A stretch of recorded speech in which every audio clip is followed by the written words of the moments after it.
Go. Hello, hello. This is Ignacy from Portal Games. And Corey Thompson from Dice Tower Dish and Above Board TV.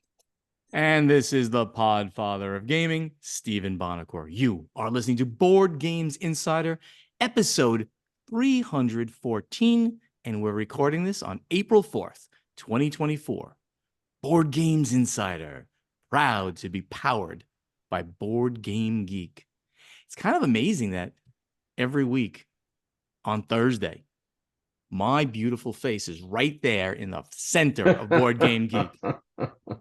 And your two ugly mugs are sitting next to me on one side or the other. I think I had quite an air of sophistication to it with the white beard and the teacup. And... There's an air there going on. My artwork team was preparing the new assets for the Board Game Geek. I'm sorry to say, but they were asking who are these two dudes with me, so that's pretty just bad. Some random guys guys. Oh, by the way, thank you for joining us again, Ignacy. And we know you've been busy, and that's the only reason you weren't here. So just everyone out there, I forgot to make fun of you at the top of the show about that, but we'll just say we're really happy that you're here because we got questions backed up for you and everything. So in the meantime, though, I'm very happy to be back. Yes. Good. What's going on in Portal Games, my friend? Yeah, many things happened when I wasn't here. So, for instance, we had a spring sale for Portal Games Digital for our app. When you are listening to this, it already happened. We had a release of the new game. It is luckily still in the stores. Obviously, this game is called Printing Press. The last time I was in the show, I was announcing it is coming to retail, and finally it was released. It's a new game in the Gutenberg line, very fun, very smart game, very good reviews from all major outlets. So I'm very proud of this release. And now it will be a couple of weeks of a break from the new releases from Portal Games, and then obviously Robinson Crusoe Collector's Edition and Book of Adventures and other stuff. We also released a reminder to all of you. We released a companion app for Robinson Crusoe. So if you have a Robinson Crusoe at home and you're afraid of starting the game because it's a beast, not a game, you have now companion app that will guide you through the whole phases and all the rules. Yes. So I have my copy, of course. I backed it. I have my copy. I appreciate it. Thank you. Paula and I will be playing Robinson Crusoe. I'm looking at her, Sheik. I can see her from here. And like last time, Ignacy, we are going to win that game again. And again, you're going to tell me you'll play it wrong, right? I mean, I know that's what you're going to say, but I played it right and we won it. I don't believe you can win twice in a row. Like seriously, like, it will not happen. I may believe you were super lucky with the first time, but if you win the second time, you played it wrong. That this is solid. That's so funny. All right. It's funny. These are facts. Like, come on. No, I might. Ignacy told me he expects me to win every time. It's just you that he expects to win. I do not have I bring down the team of Paula and Bonacore. I bring the team down. So obviously we can't win twice in a row. Okay, Paula, it's a challenge. We've been challenged. I wish you fun death at the deserted island. Okay. A fun death. Okay, I'm okay. We are preparing. This is something for Polish fans. I know that you don't speak Polish, but just like to give you impression of what we are doing here in Poland, we will do 2 days live event on YouTube for our Polish fans. We will do lots of announcements, lots of gameplays, lots of fun stuff. We are preparing right now. We have 3 weeks left, 16 hours of live stream. So I'm gonna be crazy. But I love all crazy projects that I'm doing. By the way, I started a new YouTube channel because I'm not enough busy yet in my life. So we started with my friend brand new YouTube channel, only in Polish, obviously, about science fiction and fantasy, about the literature, comics, and all the crazy stuff. So things are happening. Good luck. I'm very happy. Yeah. Wow. Very, very cool. So I have just come off of another adventure. We had a big board game design and development group at the house. It was the mixed group of Weird Giraffe and the Brieger development crew and some other people from the San Francisco Bay Area. Yeah. I have a question. Can we officially change the name of your house to the convention center because there is so many of course gatherings happening? I think it should be something like the Santa Rosa Game Convention Center and Winery. I think that's a perfect name for the place. I'm all for it. I think that's fantastic. This is how we add It's value not to that the world. much This different podcast. from what I'm doing now. But it was an amazing crew. I literally got home from that 2 days ago, and I'm flying to upstate New York to film the eclipse in Rochester and then go to the Gathering of Friends. And my flight is in 2 hours. I'm leaving for the airport in 2 hours. So some of us have a lot of drive to be here, Ignacy. So you're going to try harder next time. But this group was such an amazing group. They did such a great job being respectful and taking care of the house and cooking meals and playing games. I played so many prototypes, too many to count. Got to be good friends, just throwing out a couple with Ananda. Gunaratne, who is the absolute master of delicious soups and made soups for us the whole time. I played Junkernauts, which is a really cool kitchen appliances fighting to the death skirmish game, which I absolutely love. Little snap-on pieces. I played an amazing alien code deduction card game from Ashwan Kamath, who's the designer of the wolves for Pandasaurus, and absolutely a fantastic Indian chef who filled my house with the most amazing smells. Brian Games McKay came out from San Francisco area, and he's a designer of Pocket Paragons. And we played this head-to-head rock, paper, scissors themed card builder battle game. We played a team mode that isn't out yet, and Ananda again created Legend of the Boatman at my house, which was a clock tower style werewolf game with a GM running this blind social deduction game. We had 20 different roles. I was the infinite loop. It was such an amazing visit with all of these wonderful people. Just also wanted a special shout out to Ed Omaccioli, who's a fan of the podcast and wrote us this really wonderful letter and invited us to go to his play group in Rochester when we're out there. So I'm going to try to make that happen. So, then getting ready to bring the film crew, like I said, to Rochester, where we're going to play games in a ballpark. We're going to play them in a museum and under the eclipse of sure. So I've got my special eclipse classes ready. Oh yeah. So Oh yeah. Well, getting ready for 3 weeks in upstate New York. it's gonna be epic. I'll get to my portion of that trip in a moment. Over here at the Podfather of Gaming, just filmed, recorded a new episode of The Quad, which is the Board Game Geek show that I'm affiliated with. I do both The Quad and the Board Game Geek show, which is like a news show. On The Quad, it was our third one, so our 12th one. So we've been doing this for a full year right now. So we've got a nice commitment to doing this monthly, and it's been working out great. We had Marty Connell of Rolling Dice and Taking Names. I believe Ignacy knows him very well. What about the other guy? Yeah, thank you for point. It's funny. I did not say that on the quad. I should have said that. We didn't have the other guy, who is Tony McCree, by the way. But that joke has been going on for a long time, and I think I started that joke by accidentally forgetting Tony's name. That was just great. So we had a great time, and the topic that we used this time was best CCG/TCG. So hobby gaming, but we pivoted off of board games for one episode, and it was a really good episode. This will post in the second week of May, so you have a little time for it. But I want to give a shout out again to the quad.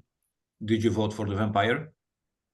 Shh, giving it away. Yes, I did. Just asking. You know that my favorite. Yeah, you know my favorite CCG.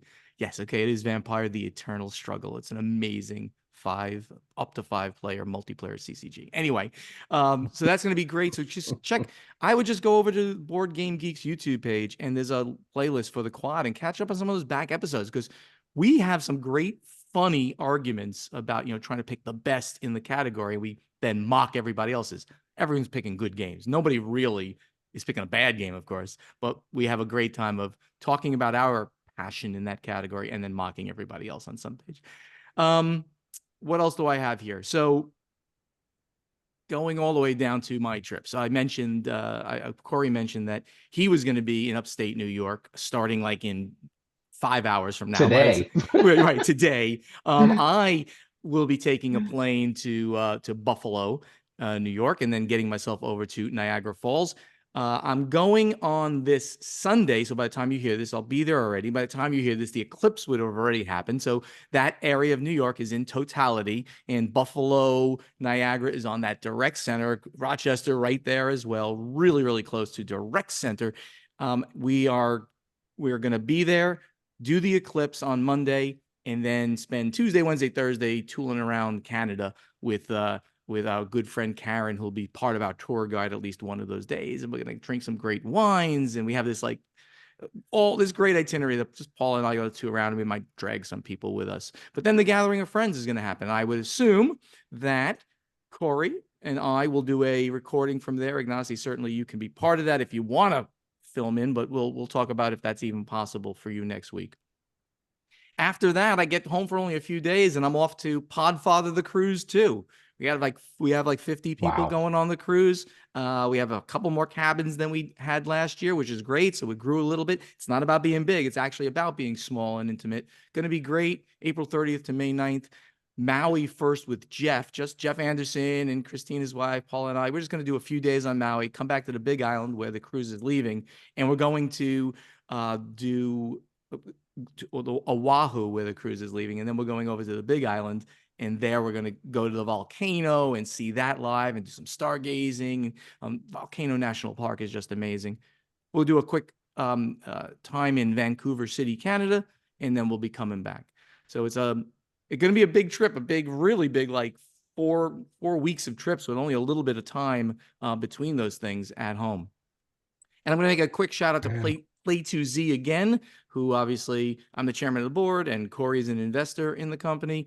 We had our third board meeting this week, and Zev updated everybody on the release calendar. I can't talk about it, but I just want to let you guys know that there's going to be a lot of great things coming out of Play2Z, including we've already announced what the next crowdfunding campaign is. It's for 23 Knives, a hidden trader game with a really interesting twist that's based in ancient Rome. Huh?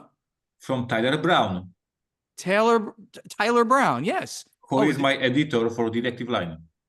Ta-da. Hey. And he's a good friend of mine, actually. He used to work for me.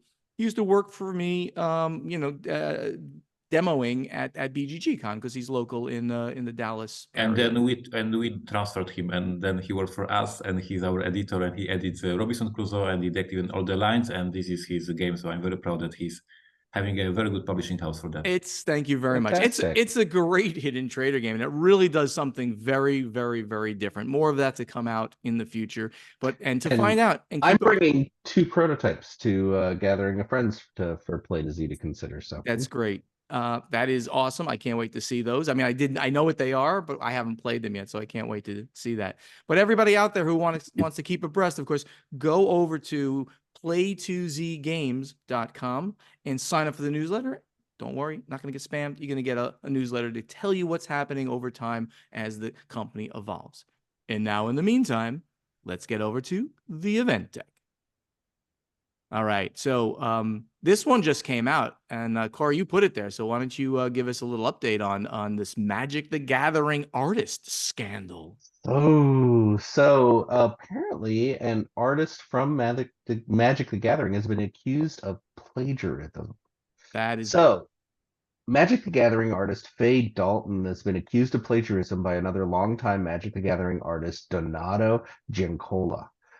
The card artwork in question is for the Murders at Carlo Manor Commander deck card, Trouble in Paris. This plagiarism complaint originates from March 25th, 2024, in a Reddit post by Hypnoticon, where they raised their suspicions that the card's art had possibly been pilfered from the cover art Giancola rendered for Cyberpunk 2020, The Revengers novel. A day or so later, a flabbergasted Giancola took to his Facebook account, and it goes on. This is an article from ICV2, so we'll see what happens with this. Let's see if the inevitable AI gets involved. Did Is he denying it? I didn't read this article. Is there a denial going on? He said he was flabbergasted. There is no response so far. This is a very, very new growing article. I just want to say that it's really easier to just ask ChatGPT to draw you something and then copy from AI than copy from the real human. So like it makes completely no sense. It is. You're right. That's a very interesting point, right? So why would you copy it, plagiarize existing the artwork when the AI can draw you artwork and then you just redraw it. Then you paint over it, right? That's it does say. Yeah, it does say WotC is currently investigating the situation. This is not the first time in recent history WotC has had a problem with plagiarized artwork being submitted for new Magic the Gathering cards. And there was a debate last year. David Sonderud was suspended from receiving future work from WotC when he was caught lifting artwork from another Magic the Gathering artist, who was Lorenzo Lafranconi. So very interesting. That's going to be an evolving story. Obviously, we'll keep abreast of that one. The next one comes off of Polygon about Don't Starve is getting a board game spin-off. I don't know what Don't Starve is. What is Don't Starve? Come on, don't say that. Don't say that. How old are you? Come on. Don't Starve is one of my favorite video games of recent years. So this is a little bit of an older game from the video game company Cly Entertainment. Don't Starve, man, it's got to be at least 4 years old at this point. More than 4 years. For many years I heard that every single conventions, hey Ignacy, can you do Robinson Crusoe Don't Starve edition because of the ongoing theme and the style of the gameplay. So I heard this question about Don't Starve Robinson Crusoe for years already. So it's an older video game. Don't Starve basically is an open, deserted island crafting video game. You start with nothing in a wilderness and you walk around and chop down trees and get wood, and you build spears and torches and eventually traps, and you can trap animals and cook food, and it's got just a crazy crafting system. My most favorite part about the video game was you could go in, and in this crock pot you could mix fish and a whole bunch of branches and you would get fish sticks. That's pretty funny. The beloved survival game Don't Starve is being adapted into a board game by Glass Cannon Unplugged. Glass Cannon, of course, is well known for the Frostpunk board game, which did very well and has been critically acclaimed. Recently, Glass Cannon also got the rights to Diablo to create a board game off of that series. So now they're continuing their board game adaptation, Guidelight. We've got Don't Starve. Is this a solo? The original video game is a solo game? The original was solo, but they did release a new edition. They've been doing new editions of the video game year after year, and one of them is Don't Starve Together, which is a multiplayer. But you're cooperating to not starve, I assume. In a way. You could also play. You might eat the other players. Different people and interact with each other, and it's got a really cute art style. So, Don't Starve the board game is being designed by part of the team behind Frostpunk, Rafael, and this is Pichinski, who's the lead developer of the Frostpunk board game, and I apologize for my horrible mispronunciation of the Slavic, and Jakub Wisniewski. If I may, because we have a luckily Polish person in the podcast today, just by accident. So let me save my friends from your pronunciation. And Corey was talking about Rafał Pieczyński and Jakub Wiśniewski. Of course. Jakub Wiśniewski is a co-founder of the company, and he's the brain behind the licenses. He's my very close friend, and we, for years, if I may say it publicly, for years, we called him a fixer, like from the cyberpunk, because he can get any deal. Like he's a master of getting contracts, getting deals, getting licenses. So he's a man behind getting license for Diablo, getting license for Dying Light, getting license for Frostpunk. And I think, Corey, you are right. The Glass Cannon games now and for the future will be the company that focuses on adaptations. Like this is their trick to get this hot, great license from the video games and then get the development team to create a great adaptation. With the Frostpunk, they obviously showed that they have a craft. They hired Adam Kwapinski, great designer from Poland, and Frostpunk is brilliant. So now they announce more and more great games. It is listed here in the press release. Back then, before Glass Cannon Games, Jakub Wiśniewski did with my friend Michael Oracz This War of Mine, another adaptation of the famous video game. So this is his style of working: get the great license, get the developers, and create a great game. So this is them.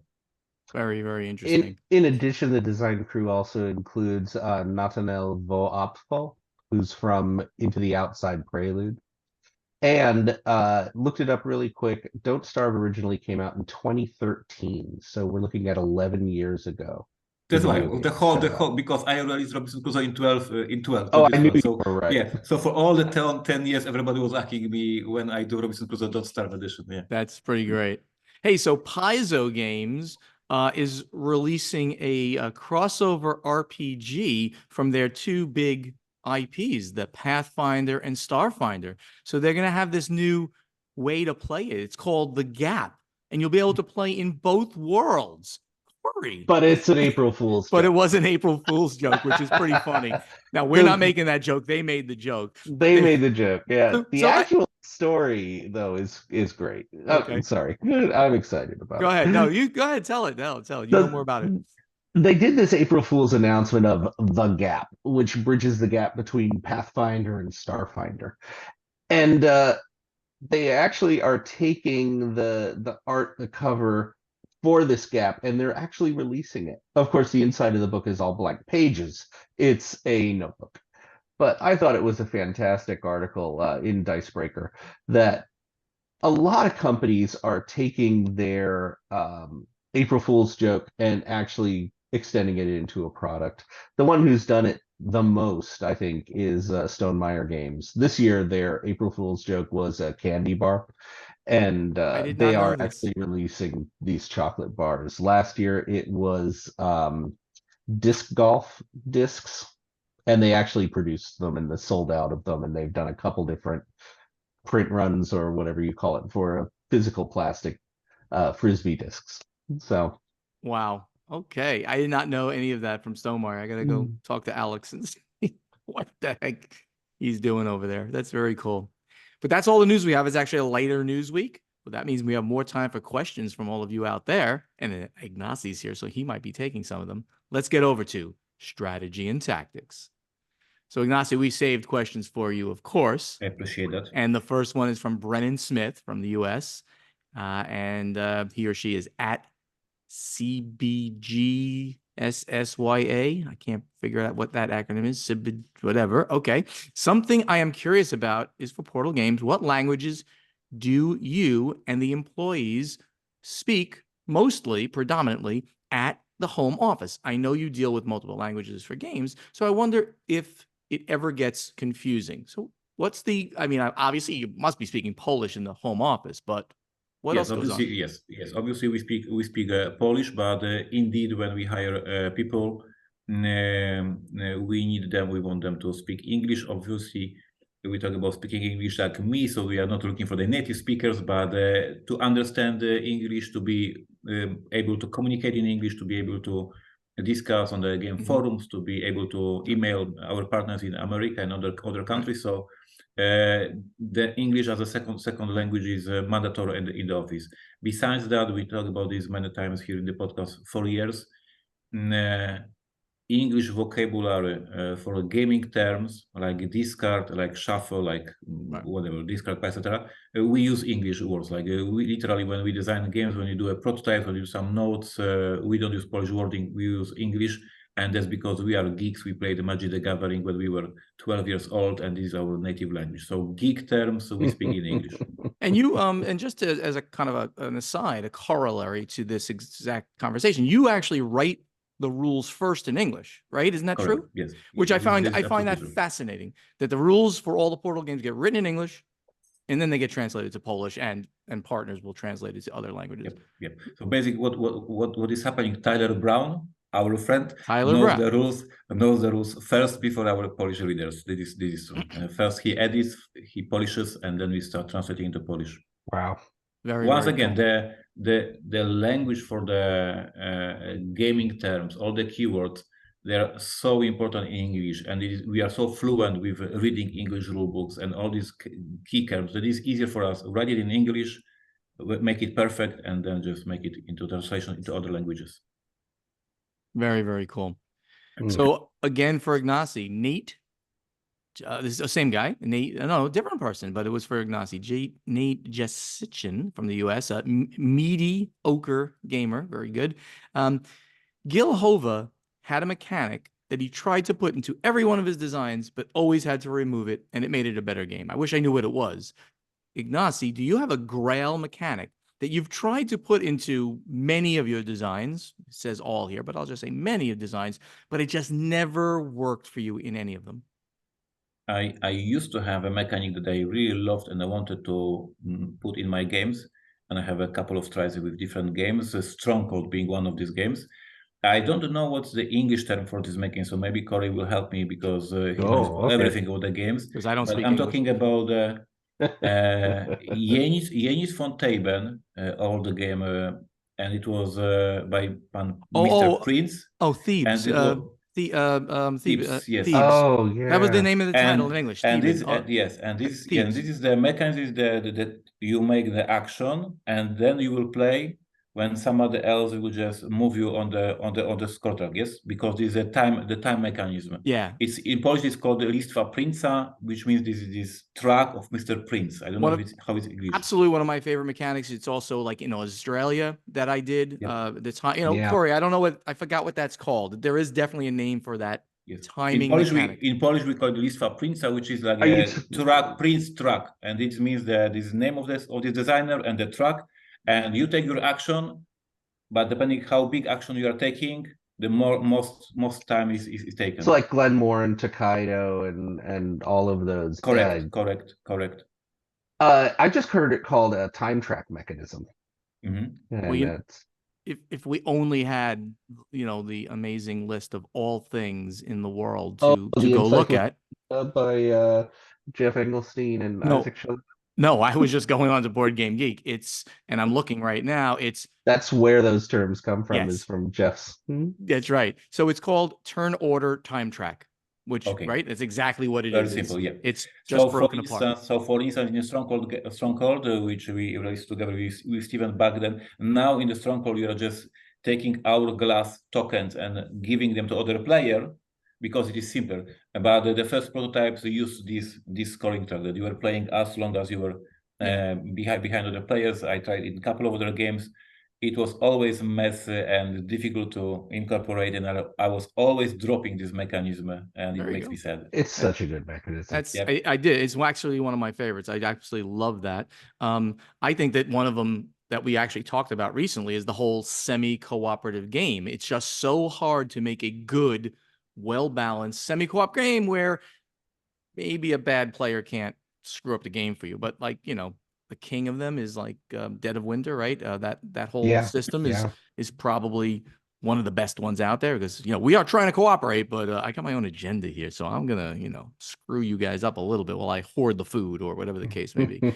And which is the one, Corey, the semi-co-op that you pointed out recently that was just your favorite? You said Surfasaurus Max. Surfasaurus Max. That card game. That's right. Odd way to look at it, but I still kind of feel like it's one of the few true semi-co-ops. It absolutely is a semi-co-op game, and it definitely can screw people over without screwing the game up. So that's actually one that it's absolutely, you're going to screw yourself up, or you're going to mess up one person for the benefit of another person, but it's all part of making yourself better. It's a very good game. Tony T from the United Kingdom. Okay. Now, I got to say this before I read Tony's thing, who's, by the way, he's at Taints, very good. Tayns. So Clint, our friend, wise guy Clint B from, where's he from? Omaha? He's from, whatever. Clint, Kansas. Toledo. That's it. Kansas. He always says, I never read ahead. the questions, right? Which is true for 99% of the time. I don't read ahead. I start reading the question, when we get to questions. I scrape them, I put them into the show notes. Prepare. Why would we prepare? We prepare the news. We have to prepare the news. But I looked at this question and I was like, oh yeah, this is a good one. This is a good one. So Tom T from the United Kingdom asks, Podfather is the latest epic biopic from Christopher Nolan. Raised on the gritty streets of New York City, the protagonist must defeat his arch nemesis to claim the title Podfather. The questions are, who plays the Podfather and his sidekicks? Who plays the arch nemesis?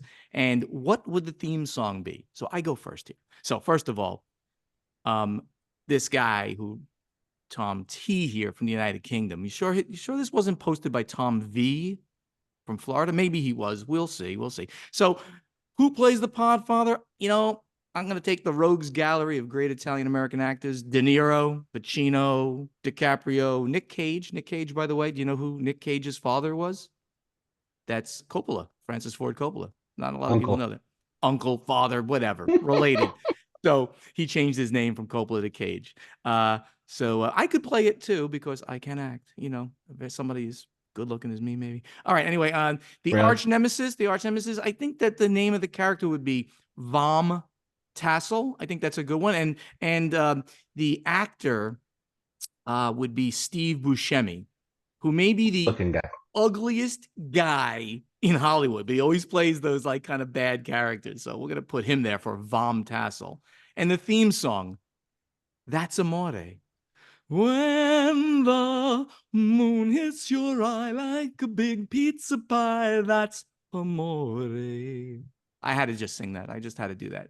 Or it could be the beer barrel polka for Ignacy, because, polkas are kind of, right? They're kind of Polish and German and Czech, right? What about Ziggy Stardust and the Spiders from Mars? Anybody want to add to any of those things there? But I think that was kind of my question. I just wanted, just for consideration, maybe Joe Pesci for you. Joe Pesci? I think Pesci. Yeah, I kept Pesci out. He's too short. He is shorter than me, which is saying something. All right. Tom T also then asks, about 10 years ago, there was a company that was talking about sending people on a one-way trip to Mars to establish a colony, but the company was dissolved a few years ago. That was Mars One. I was following them very, very carefully. If it was real, by the way, guy, it is real. There's another company. It's called SpaceX, and it's Musk, and he's gonna try to do this or something like it. If it was real and you were offered the chance to go on a one-way trip to Mars, but you would have minimal communication with Earth and could never return, would you take it? Anybody here want to take that one first? I just want to remind everyone that I'm afraid even of a simple flight from Warsaw to Frankfurt. So, well, I just spent a week with a NASA executive astronaut in my house. We talked about it a little bit. In the Santa Rosa Game Convention Center and Winery. Yeah, in the Santa Rosa Game Convention and Winery. Did you talk about going to Mars a little? We did. We talked about Mars a little bit, and we talked about if Above Board did some crazy stuff with space, what sort of stuff could we do? Dude, if I'm not involved with this, I will be so mad at you. I'm just saying. I will pay part, some, all of my way on any space-based thing. So on the other hand, I'm fine with not being involved. Okay, that's cool. We got an actual budget for playing a board game on the ISS. You do? No, you don't have a budget for that. Come on. I didn't say I could afford it. But... Oh, okay. You found out how much it cost? Yeah, it's quite a bit of money. Yeah. So I mean, to actually answer this question, no, I would not go on a one-way trip to Mars. I mean, first of all, maybe if I was really, really old and I would just die there. I mean, no. I know that this is going to happen, and I know that, and I'm going to assume in my lifetime that we as human beings will end up getting to Mars. I believe that that's going to happen, and I have a lot less lifetime than some people listening to this, and certainly you guys here. But I think we're going to do this. I would not want to be that person, but I will enthusiastically support said mission. How's that? Yeah, it's not a trip for me. Yeah. And I like comfort. This is going to be no comfort whatsoever. That would be no comfort. Jack S from Canada, he's at Stick Dude. how do you go about choosing who to send review copies to? If there's an up-and-coming reviewer that's hitherto unknown, just has not been known before, that sends you an email request for a copy, what happens? Ignacy, go ahead. You're in the mainstream of this one. Yeah, we answered similar questions a couple of times already. So just to recap, there are two situations. First, of course, we try to get review from the big outlets like the Dice Tower, Man versus Meeple, and all the bigger guys because they have a views, because they have an audience, they have an impact on the sales. And what is also important when you present to the distributor, onto the retailer, that Tom Vassell recommended the game, that the game got the seal of excellence, that the Man versus Meeple said it is amazing. It matters. Like they will perhaps take a few more copies of the order for the game, so it is important. But then obviously many publishers, or maybe most of the publishers, are also gamers. We also watch YouTube and consume the content by ourselves, and we have some favorites. And we try to send our games to our favorite reviewers, even if they are not the biggest ones. And I always give some examples of the smaller channels that I personally love and I recommend. So, for instance, in the past 2 or 3 years, we started working the smaller channel that is Board Game Cafe, which is hilariously fun. It is the funniest YouTube channel in terms of the reviews. He does a great job presenting the game, explaining the game, but at the same time, joke after joke after joke. They are seriously super funny. So even though Board Game Cafe has a lesser impact on the sales, I just love my game being reviewed by them. So yeah, this is on one hand, we try to get ROI, the biggest revenue from the what we can get from the audience of the new reviewer, and then we have some fun just sending review copies to people we love. Yeah, I think that's a pretty good answer. And then back at Stronghold and at Play to Z, it's you have to hit the big guys, and you're not even sure. I mean, you try to target. That's another way of putting this. Also, you try to target games to people that will have the bandwidth to do it and the style of game that that reviewer likes. Right. So for the Dice Tower, they've got a lot of reviewers. So you can send them everything and anything, and hopefully they get to it. They never guarantee it. You hope that someone in the group, Tom will assign, or someone will just say, "Oh, I want that." Camilla takes it and she goes and learns it and she plays it and she does the review. But there are people out there that they do party games. They do heavy Euros. So you try to target the game also to that style of player. Newer reviewers, obviously, you're going to have a harder time getting things. But everyone starts somewhere. Someone will send you, prove that you can do a good job, right? I mean, just do really high quality stuff, edit that video, unlike I do for this. Do good stuff, do good reviews, do thorough reviews, do fair reviews. Don't be so negative. And then you'll get review copies over time. Yes, if you are talking about how to start, it is really if you want to be game reviewer, that means that you are a geek. That means that you have hundreds of games at home. So you don't need to start your channel with the free copies of the publisher. From the publisher, you can start your channel with the 50 review copies of the games from your collection, proving that you create great reviews, that people like your reviews, and then you will contact the publisher for your first free copy, for your first review copy, and you will show, here's my YouTube channel. There's a 50 reviews that I already did. This is how they look. This is what people say in the comments. Please, can I have my first free game? Right. All the stuff you got that's sitting behind me in this video and that you guys got behind there, review those games, of course. Review the older ones, right? People, I mean, I like to hear what people think about older games that I either don't have yet or maybe I do have. I love it. Oh, you don't like it? Let me hear why, and that kind of stuff. I think that's good stuff. Jack S., he continues and he says, what are the typical costs that go into running a booth at a convention? Do you typically break even? What are the costs worth it?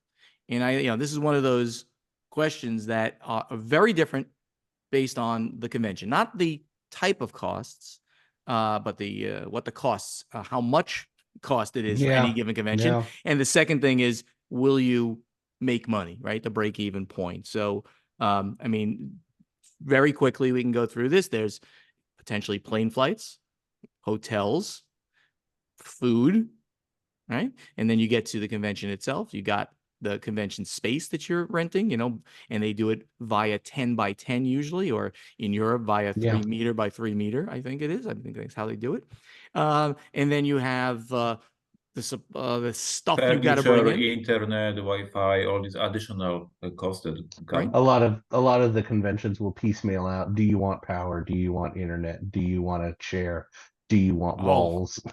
oh yeah, the Essen is great on the walls. They charge you for the walls You of your booth. must rent walls. You You must must, have walls. and they insist unless you have the whole island. I guess then maybe you don't have to have walls, but sometimes you want them anyway, just to break up the way people come in. But yeah, it's every convention has different costs. Very often, as a publisher, you don't take certain things. You know what? I don't need electricity in my booth because I'm not powering anything except my phone. So I'll have a couple batteries if the phones start to go down and things Yeah. like that. Now, the biggest question part of this is it worth it? Do we make money? Ignacy, tell us some of the times we do and some of the times we don't make money. Yeah, this is so this is a big question in the first place. Yeah. Is it worth it? If worth doesn't mean cash, because it may mean a hype for the game, it may mean a networking, it may mean a meeting with a designer that will pitch you a great game that you will release in 2 years later. It is worth it. If you're talking about just worth as a cash, in most cases it is not worth it. But we are going to convention for much more value than just bring a couple of bucks in the pocket. Yeah, I mean that's yeah. Go ahead. I just had a whole bunch of designers and publisher owners and things at the house, and this conversation actually did come up a couple days ago. And their take home was if it's a small local drive there convention, sometimes they'll make money. If this is a big fly there hotel convention, no, they don't make money. But it's always worth it. And this also harkens back to what we talked about a couple months ago with the lawsuit going on between University and Forbidden Games, Glenn Drover's company. The parent company that bought, their main argument was that the conventions did not make physical cash, so it was not worth it. So they stopped Forbidden Games from going to conventions. Forbidden Games argued the other side, that even if it loses cash, it's worth doing because it's the best marketing expense you could do. And that, I think, was the original source of a lot of the fights between those two, which is now evolved into a lawsuit. Right. I'm gonna say about this that we used to make a lot of money at some conventions and not make money at others. And there's two kind of factors that I always pointed to. Number one is North American companies usually do very well in Essen, even with all the flights, right? And that you got to take and all the hotel expense and all that. When we're there, people can't get the games there. Oh, they can, but they're going to pay much more. So they're like, oh, Stronghold is here. I'm going to pick up a whole bunch of their stuff. We used to make a lot of money in Essen. And then at Gen Con, you have a good release, you're going to do well. You're just going to do well, even with all the extra expenses. At least we did regularly. And then sometimes you don't have the new releases, and you don't do as well. I think we have one more we're going to go for. Jim Grant. He's at Jim Grant. Do you think that the Embracer Asmodee change in strategy, which he's quoting from our June 2023 episode 280, layoff discussion and shift away from acquisitions. Okay, now I understand where he's going. Do you think that this new strategy will cause them to shed any imprints as they focus on the financials and operating efficiently? Could a studio like Unexpected Games be at risk if they don't publish any titles and have a miss? Does their shift in strategy make things easier or tougher for a smaller independent publisher, for the smaller independent publishers? What do you think, guys? We've already seen about a year of history on this. Yes, we have And, some data points. Basically, they shed a miniature market. So I don't know if I'd call that an imprint, but they did sell off miniature market as part of getting rid of. I find it a little hard to believe that they'll get rid of any of their actual publishing imprints. So there's the other portion of what, or the implication that I'm getting from this is, will they simply, not like have a Z-Man Games anymore or a Lookout Games, but what I know that they actually have done is they have consolidated the Yeah. brands. They call them imprints. They're just brands. They've consolidated 3, 4, 5 imprints into one studio. So think about that for a moment. It takes the same amount of people to manage this stuff. So why would you have 3 people doing it here and 3 people here and 3 people?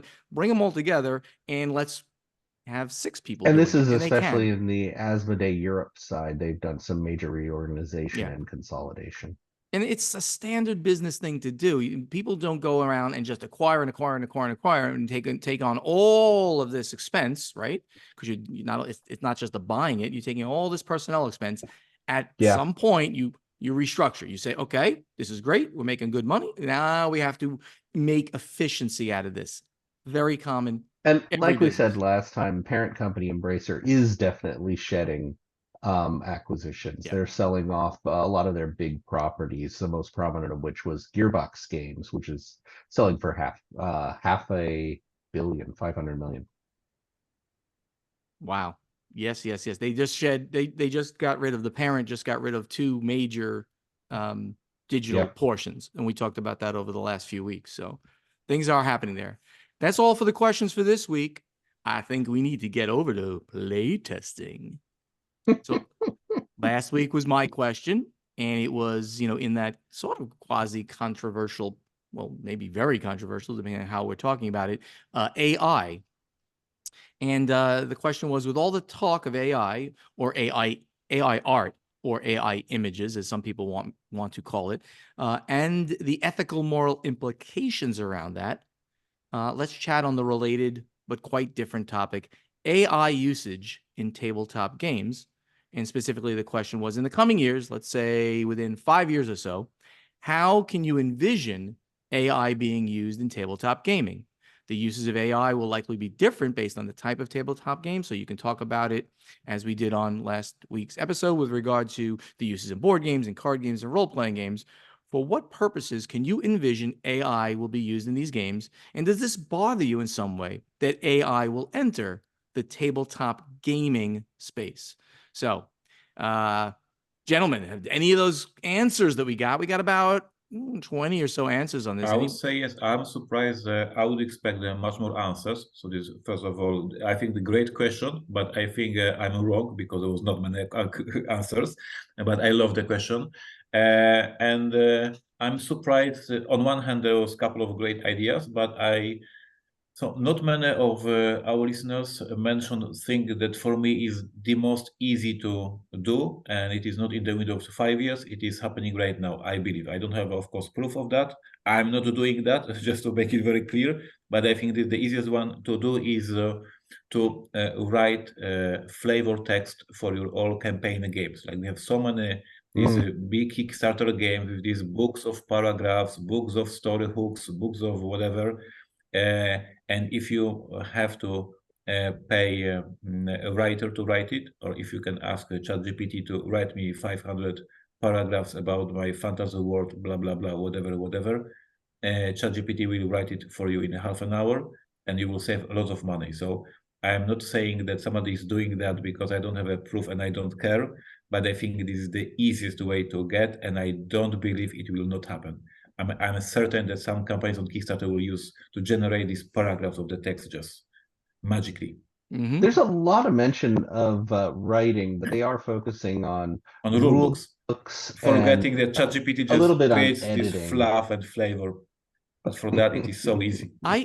Meaningless fluff. Corey, you're right. I'm looking at all of the answers right now, and there's so much about rulebooks, back end stuff of games, not the front end that we were kind of talking about in the last episode. Like, so they're saying like, so can the AI write better rule books? Can the AI be used to play test games? So those are things that I wasn't even envisioning, but those are very legitimate. Playtest was the biggest one in my mind, and it was mentioned a couple times, but I'm surprised at how often text is in here. I don't know. I like writing. I like words. I like the artistry of putting words together. So I just don't know how well it would come across if we had flavor text, plot text, rulebook text. Oh, flavor text is going to be for harder, flavor. maybe. It is not. It is not.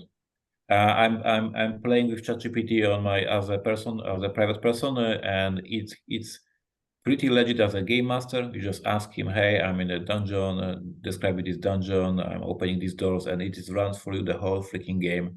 And it Really? creates a great description. So once again, to make it very clear, Portal Games is not doing that. We don't release any flavor game right now. But it is so easy just to ask him, "Hey, give me." So I'm also running an Alien role-playing game campaign for my players. I'm talking about my personal stuff, yes. Oh, sure. And before each game, I'm just telling to ChatGPT, "Hey, give me some good description of this space station," Well, and it just drops it, and it so- is so good in creating flavor text. yeah, that's funny. That's exactly what I was talking about last week. When we said, well, what would some of the good uses be? And I said, I think in role-playing games, this is going to be a great tool for DMs. And I said, GM, I can't DM a GM. And I had some people actually reach out to me on YouTube saying, you could do it, Monica, you can do it. I think it's going to be like you just said. Give me. I can record a 1 hour seminar about how I use ChatGPT as a game master. It's freaking And you amazing. can have ChatGPT write the seminar for you. Yeah. Well, that's very recursive.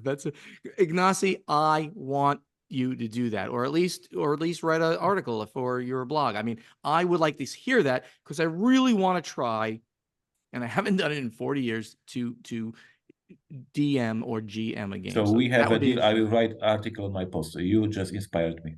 It's a Thank deal. you. That is really cool. This is how we give value to the world in this podcast. There you go. Value to this world. All right. So the question for this week comes from Corey. Corey, why don't you take it away? Oh, it's just my default question. Oh, it's a cute question. It's not as deep and meaningful as AI in gaming. No, I'm always curious about people's attachment to color when they play their game. So the obvious question is, what color do you play when you play a game?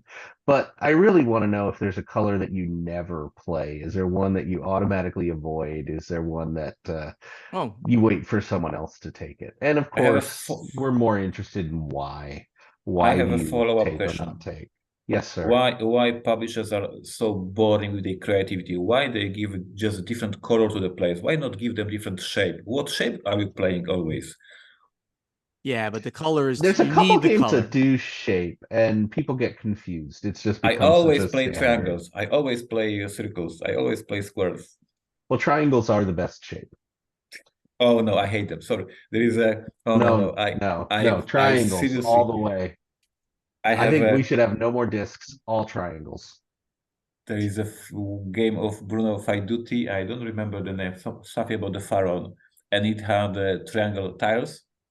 And I never played it. I'm sorry, Bruno. He gave it to me as a gift with signed copy. So I have a signed copy of the game from Bruno Faiduti, but it has triangle tiles. I cannot play triangles. Like I don't, my brain doesn't process them. Like I'm I gonna see triangle and I'm replace lost.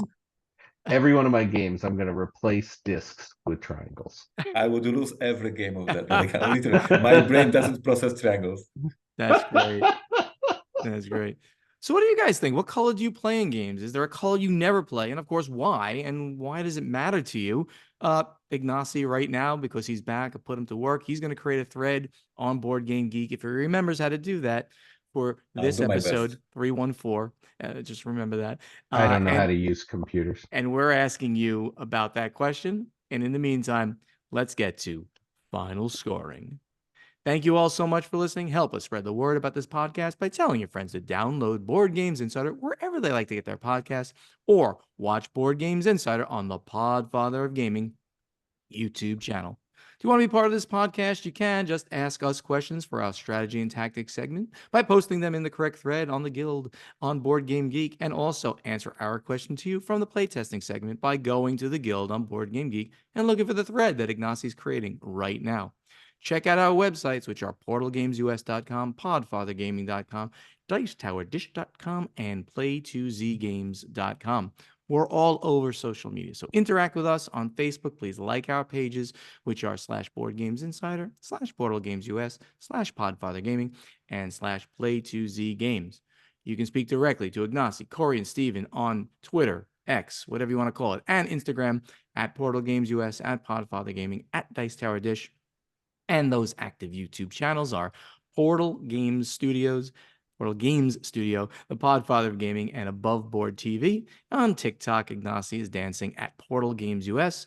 We really love to see you in person at an upcoming convention. So, hey, for our friends that'll be at the gathering, we'll see you there next week. After that, KublaCon, Corey and I will be at KublaCon. And we're going to do a live episode, Ignacy, for KublaCon, which is going to be great. So that one's going to be on the West Coast timing. We'll see if we can get you in, but I have a feeling it's going to be a little tough with all the AV.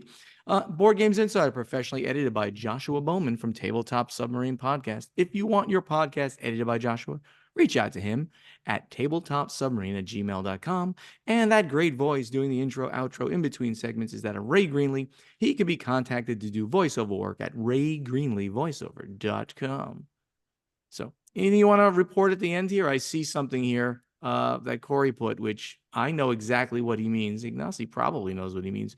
What, Corey, are you doing I in just want Pamplona? to say, Above Board has been reviewing possible things to film in the upcoming year, and I just have one word, Pamplona.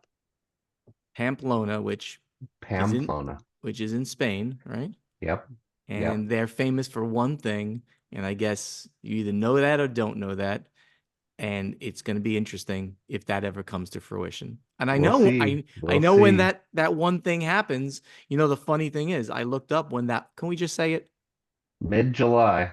It happens July 7th through the 15th or something like that of 2024, July every year.